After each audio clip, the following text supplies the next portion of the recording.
तन का सुंदर होना अच्छा होता है या मन का सुंदर होना अच्छा होता है? क्या सुंदर होना चाहिए, तन या मन? तन कितना भी सुंदर हो, तन के हर अंग से दुर्गंध ही निकलती है। इसलिए सुगंधित हो सकता है तो तन नहीं मन हो सकता है। इसलिए मन की मैल जितने जल्दी धुल सको धुल लेना। यदि नहीं धुली तो ये मन की मैल ही धुलने के लिए हमारा बार बार जन्म होता। जाओ अब साफ करके आओ, अब साफ करके आओ, अब मन शुद्ध करके आओ। पर हम शुद्ध ही नहीं करते। हमें भगवान भेजते हैं जाओ मन शुद्ध करना, हम लोग और अशुद्ध कर लेते हैं और मन गंदा। संसार में उलझ उलझ के लड़ लड़ के झगड़ा करके गुस्से क्रोध में आजकल का आदमी डूबा,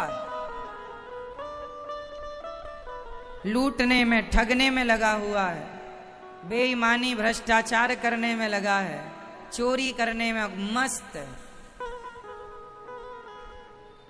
क्या बताएं, मन को शुद्ध करने भेजा था, अशुद्ध कर लिया।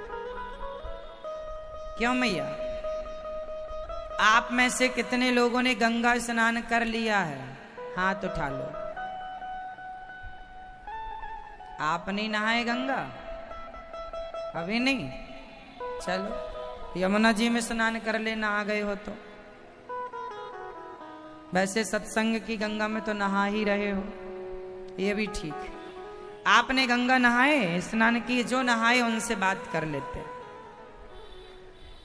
तो आप मुझे ये बताओ कि गंगा जी में कोई नाली का पानी ले जाए, अपने घर की नाली का पानी आप ले जाएं, सीसी में भरकर ढक्कन लगा करके आप गंगा जी में सीसी को डाल दें और 2-4 दिन तक सीसी बिल्कुल डूबी रहे गंगा जल में, और 5वें दिन आप निकाल कर लाएं और घर में सबको पिलाएं, गंगा जी से गंगा जल लाए हैं।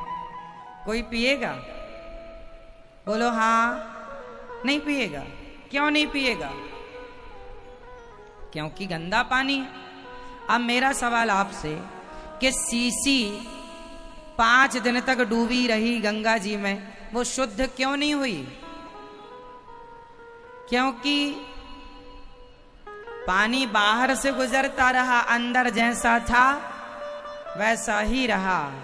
वही तो हम आपसे कहना चाहते हैं कि आपने भी इतनी गंगा नहा ली पर आप बाहर ही साफ होते रहे, अंदर जैसे थे वैसे ही हैं, तो फिर गंगा नहाने से फायदा क्या है? सीसी के बाहर से तो पानी गया, भीतर तो गया नहीं, तो भीतर जैसा का तैसा रहा। तो आप भी गंगा नहाए, गंगा नहाने के पहले भी आपके अंदर कपट था, नहाने के बाद भी कपट है, तो नहाने से फायदा क्या? नहाने के पहले भी आपका मन गंदा था, विचार गंदे थे, बुद्धि गंदी थी, निंदा करते थे, चुगली करते थे, छल करते थे, कपट करते थे, और गंगा नहाने के बाद भी वही कर रहे हो, तो बताओ गंगा नहाने से क्या फायदा है? कोई फायदा? इसलिए गंगा नहाया करो तो गंगा मैया का जल हाथ में लेकर बोला करो, हे माँ जितना पवित्र आपका जल है मेरा मन भी इतना पवित्र हो जाए। हे माँ ऐसी कृपा करो कि मेरा मन भी गंगा की तरह शुद्ध हो जाए, मेरे मन में कपट ना हो, द्वेष ना हो, नफरत ना हो, ईर्ष्या ना हो। आजकल लोग ईर्ष्या करते हैं, अरे मेरा पड़ोसी बड़ा तरक्की कर गया, वो ऐसा। कोई फायदा नहीं जलने से, ईर्ष्या करने से। जो अपना अपना भाग्य सब लेके आए हैं, मैं अपने भाग्य का खाऊंगा, आप अपने भाग्य का खाएंगे। गांव में अगल बगल घर होते हैं, वो घर वाला बड़ा आदमी है और उसी की दीवार से लगा हुआ जिसका घर है वो बिल्कुल गरीब है। क्यों जी, ऐसा होता है कि नहीं? एक ही दीवार लगी है, बगल वाला अमीर होता है, इस बगल वाला गरीब होता है। क्यों?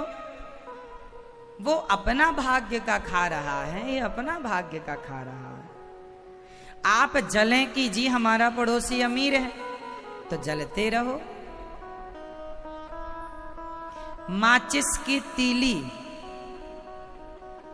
जंगल को आप जलाना चाहें, उदाहरण, आप अपने आसपास के जंगल को जलाना चाहें, तो ये बताइए माचिस की तीली जब आप माचिस से रगड़ते हैं, घिसते हैं, तो माचिस की तीली आग बाद में जलाती है दूसरे को, पहले जलाती है? बोलो। माचिस की तीली से दूसरों को आग बाद में लगेगी, पहले उस आग से वो माचिस की तीली स्वयं जलेगी। जब तक वो खुद नहीं जलती तब तक दूसरे को जला ही नहीं सकती। सिंपल फंडा है।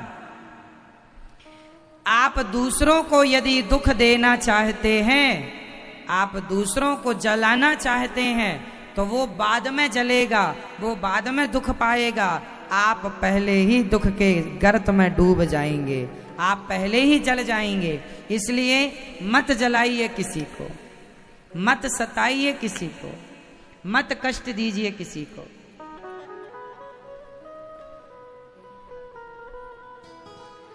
किसी को कष्ट देने से कोई लाभ नहीं। प्रसन्न रहने की आदत बनाइए और अपने अंदर की ईर्ष्या, द्वेष, छल, कपट यदि ये भरा रहा तो भगवान आपको कभी देखना भी पसंद नहीं। निर्मल मन जन सो मोहि पावा, मोहि कपट छल छेद्र न भावा। मन बिल्कुल गंगा की तरह शुद्ध कर लो। ना काहू से दोस्ती, ना काहू से। तो आप में से कितने लोग अपने पड़ोसियों से जलते हैं?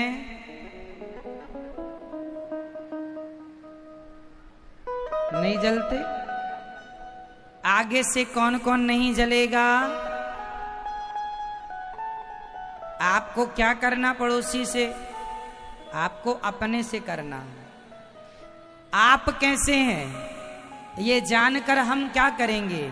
हम कैसे हैं ये जान लेना पर्याप्त है कि हम कैसे हैं।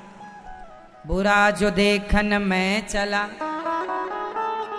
बुरा न मिलिया कोई, जो दिल खो जावा पुनः, हमसे बुरा न कोई। हम सबसे बुरे हैं। बताओ इस धरती पे सबसे अच्छा कौन? इस संसार में सबसे अच्छा कौन? जोर से बोलो। इस संसार में सबसे अच्छा कौन? भगवान। और सबसे बुरा कौन? हम। सबसे बुरा कौन? हम खुद। मनुष्य नहीं कहो, मनुष्य फिर आप यही कहेंगे तुम बुरे, तुम भी तो मनुष्य हो। नहीं जी, हम बुरे। कोई मनुष्य बुरा नहीं है, हम बुरे हैं, ओनली हम। आप लोग बुरे नहीं हैं। बुरा कौन है? यदि हम आपकी बुराई देखते हैं तो जरूर हम बुरे हैं, इसलिए तो हम आपकी बुराई देख रहे हैं। जरूर हम बुरे हैं, इसलिए तो हम आपको बुरा कह रहे हैं। हम बुरे नहीं होते तो हम आपको बुरा क्यों कहते? हम बुरे हैं इसलिए हम आपको बुरा। यदि हम अच्छे होते तो हम आपको भी अच्छा कहते। जो स्वयं जैसा होता है वो सामने वाले को भी वैसा ही समझता है, मानता है। इसलिए बुरा जो देखन में चला, बुरा न मिलिया कोई, जो दिल खो जा पुनः, हमसे बुरा न कोई। तो आज से प्रतिज्ञा कीजिए, आज से आज से हम किसी की बुराई नहीं देखेंगे, कमियां देखेंगी तो खुद की कमियां देखो, सुधारो और आगे बढ़ो।